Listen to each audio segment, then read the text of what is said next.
Let's start by creating a CSS module for a button component. Save your styles in a file named button module CSS. Here, we define a button class with a blue background, white text, and some padding and border radius for aesthetics.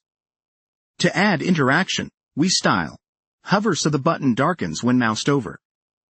These styles will only apply to the button component we connect it to. Now let's look at our React button component. We import our CSS module with import styles from button module CSS. By using the styles object, we can reference any class from our module, like styles button. This adds the scoped button styles from our CSS module to this button element. For another component, we follow the same pattern. Create a module, for example, some other component module CSS, and add your unique styles. This CSS module will contain styles specifically tailored for another component, ensuring that our styles remain scoped and do not conflict with others. In the JavaScript file for some other component, we import the CSS module like before but this time as another styles.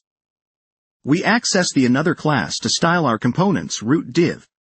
Each class included from our CSS modules will only affect the component to which it's imported, avoiding any unintended global side effects. Using CSS modules in Next.js allows us to encapsulate our styles at the component level. Each component has its unique styles that don't bleed out or conflict with other components. This leads to a more maintainable and scalable codebase where styles are predictable and easier to debug. That's all for now. Let's implement this in your Next.js projects for cleaner, component-scoped styling.